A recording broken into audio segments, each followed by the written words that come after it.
ज्ञानव्यापी मामले को लेकर सुप्रीम कोर्ट में एक याचिका दायर की गई है जिसमें ये कहा गया है कि जो ज्ञानव्यापी मस्जिद है वो बौद्ध मठ था। बात करते हैं सुमित रतन भंते जी से जो कि बौद्ध धर्मगुरु हैं और इन्हीं की तरफ से याचिका दायर की गई है।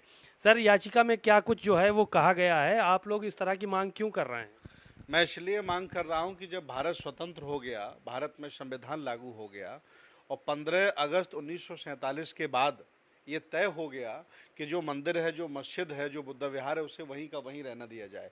लेकिन देश में कुछ ऐसे लोग हैं जो मंदिर मस्जिद की लड़ाई करके, मुसलमान हिंदू की करके, भारत में जो अमन चैन उसको ख़त्म करना चाहते हैं।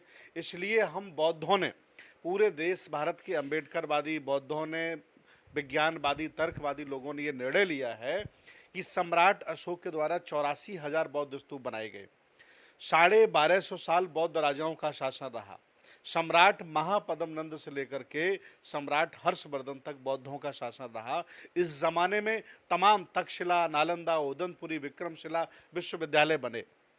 इस्लाम को 1500 साल हुए हैं, हिंदू धर्म को 1200 साल हुए हैं। जो इतिहास बताता है, मैं भारतीय इतिहास का विद्यार्थी हूँ, ये जितने भी बड़े बड़े इनके हिंदू मंदिर हैं, ब्राह्मणों के मंदिर हैं, ये सब बुद्ध विहारों को जमींदोज करके बनाए गए हैं। मेरे पास एक नहीं हजारों प्रूफ हैं और मैं वो प्रूफ पेश करके सुप्रीम कोर्ट में बतौर याची बना हूँ। मेरी याचिका आज एक्सेप्ट हो जाएगी और मैंने इतने एविडेंस दिए हैं, अगर सुप्रीम कोर्ट आस्था को दरकिनार करके एविडेंस देखेगा तो ना वहाँ मस्जिद होगी और ना वहाँ मंदिर होगा, वहाँ बुद्ध विहार होगा। ये मैं जिम्मेदारी के साथ कह रहा हूँ। तो इस तरह से आप, जब सुप्रीम कोर्ट में, हाई कोर्ट में सारे मामलात चल रहे हैं कि वहाँ पे सर्वे होना चाहिए, आज सर्वे का आदेश भी हो गया है कि उसका सर्वे होना चाहिए, सर्वे से संतुष्ट रहेंगे आप लोग? सर्वे की मांग आप भी कर रहे हैं और सर्वे की मांग जो है वो हिंदू समाज के लोगों ने भी की और उस पर आदेश भी हो गया है। भारतीय पुरातत्व सर्वेक्षण को अगर ईमानदारी से सर्वे करने दिया गया तो वहाँ बौद्ध अवशेष निकलेंगे और जो अभी हमारे पास ज्ञात जानकारी है, वहाँ जो तमाम चिन्ह मिले हैं, तमाम वहाँ धम्म लिपि में, ब्राही लिपि में लिखा हुआ मिला है, वो सब धम्म लिपि है, ब्राही लिपि है। मैं आपको बताऊं कि जितने भी अवशेष अब तक निकले पूरे भारत में, जितने भी शिलालेख निकले, एक भी शिलालेख संस्कृत में नहीं निकला, क्योंकि संस्कृत के ग्रंथों की जो उम्र है वो 1200 साल है। इसके पहले यहाँ मगही भाषा चलती थी, प्राकृत भाषा चलती थी और धम्मलिपि चलती थी। ये सब झूठ प्रोपोगंडा है, लोगों को बहकाया गया, इतिहास तोड़ा गया, इतिहास को मोड़ा गया और बौद्ध स्थलों को जमींदोज करके उसके ऊपर मंदिर मस्जिद बनाए गए। तो आप तो और भी मंदिरों पे दावा ठोकने की बात कर रहे हैं। कहा जा रहा है कि चारों धाम जो है वो भी बौद्ध मठ थे, तो क्या उनके लिए भी याचिका आप लोग तैयार कर रहे हैं? आप चारों धामों की बनावट देख लीजिए, किसी भी आर्टी चक्र को दिखा लीजिए, वो बता देगा ये बौद्ध मठ हैं। मंदिरों का अलग नक्शा होता है, मस्जिदों का अलग नक्शा होता है और बौद्ध मठों का अलग नक्शा होता है। भारतीय इतिहास को आप पढ़िए या भारतीय पुरातत्व सर्वेक्षण का सर्वे आप पढ़िए तो तिरुपति बालाजी से लेकर के बद्रीनाथ, केदारनाथ, सारे के सारे बौद्ध मठ हैं। इनके ऊपर इन्होंने मंदिर बनाए हैं। तो ये इनको लेकर भी याचिका जो है वो करने जा रहे हैं, आपने अभी बताया थोड़ी देर पहले। बिल्कुल बिल्कुल करेंगे भाई। जब इन्होंने छेड़ दिया है राग, हम तो संविधान को मानने वाले हैं, लोकतंत्र को मानने वाले हैं और सेकुलर भारत में सम्मान से रहने वाले हैं। हम सभी धर्मों का सम्मान करते हैं, सभी मजहबों का सम्मान करते हैं, सभी भाषाओं का सम्मान करते हैं। जब ये इतिहास को खंगालेंगे तो हम बौद्धों की भी जिम्मेदारी बनती है।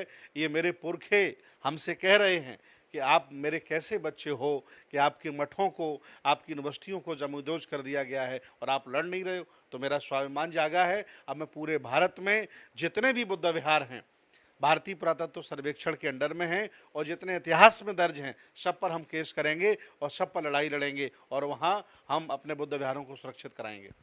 आपसी वैमनस्यता नहीं फैलेगी, आपसी जो है वो विवाद नहीं होगा? ये आप नहीं सोच रहे हैं कि बड़ी संख्या में हिंदू धर्म के अनुयायी हैं, बड़ी संख्या में बौद्ध धर्म के अनुयायी हैं, तो आपसी जो है वो कहीं ना कहीं संग्राम जैसी स्थिति ना पैदा हो जाएगी? देखिए, प्राचीन सनातन बौद्ध धर्म है, प्राचीन और सनातन बौद्ध धर्म है। बौद्ध धर्म की एक शाखा है महायान, वज्रयान, तंत्रयान, उसी का बदला हुआ रूप हिंदू धर्म है।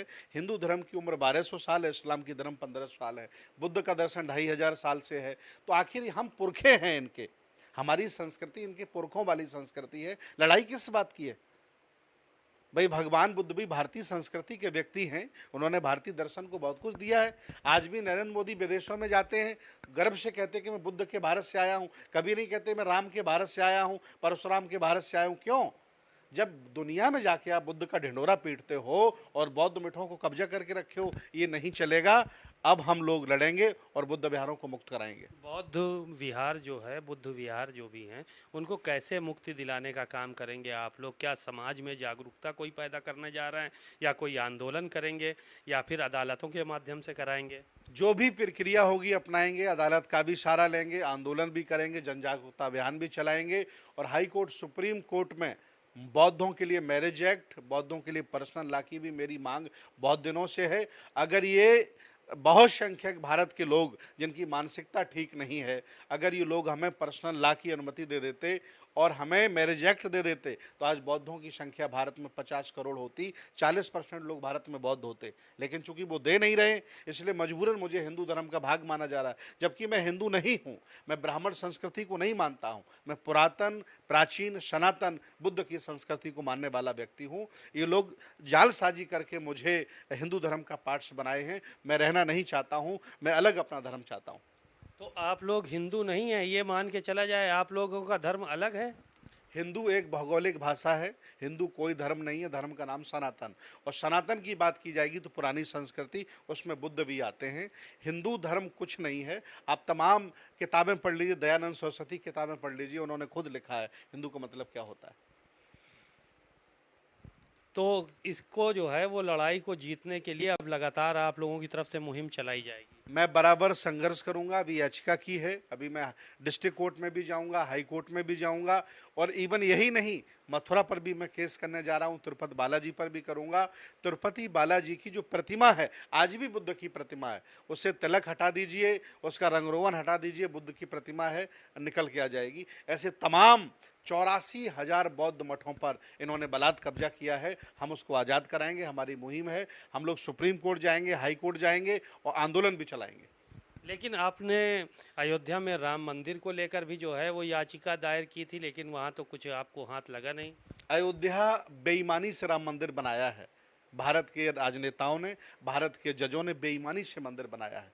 अगर इन्होंने एविडेंस देखे होते तो वहाँ मंदिर कभी नहीं था, वहाँ बौद्ध मठ था, उसका नाम साकेत था। मैंने हुएंगसान, फायान, इवन 18 राजाओं के डिस्कस किए हैं और लगभग 823 पेज की एविडेंस हमने दिए थे, लेकिन सुप्रीम कोर्ट ने मेरा कोई एविडेंस नहीं देखा। हमसे कहा हाउ टू डेयर यू, और मेरी याचिका खारिज कर दी और 1 लाख का जुर्माना कर दिया। आस्था के आधार पर इन्होंने निर्णय दिया है जो संविधान के खिलाफ है। मंदिर वहाँ कभी नहीं बनता, बौद्ध मठ होता, अगर एविडेंस के आधार पर न्यायालय हमें न्याय देती। बातचीत के लिए शुक्रिया। आपने सुना सुमित रतन भंते जी को, उन्होंने बहुत सारी बातें कही और साफ तौर पर ये कहा कि अब हम और जो भी मंदिर हैं वहाँ के लिए भी याचिका दायर करेंगे, आंदोलन करेंगे और 84,000 बुद्ध मठ जो थे उनको छुड़ाने का काम करेंगे, क्योंकि लगातार ये देखा जा रहा है कि हमारे मठों पर कब्जा करके मंदिरों का निर्माण हुआ है, और जो राम मंदिर का निर्माण अयोध्या में हो रहा है वो भी गलत तरीके से हुआ है, और उसको लेकर भी जो है वो हम लोगों ने याचिका दायर की थी। ईमानदारी से अगर वहाँ पर कुछ बनता तो वो बौद्ध मठ बनता। कैमरामैन श्रवण कुमार के साथ सीमा नकवी, भारत समाचार, लखनऊ।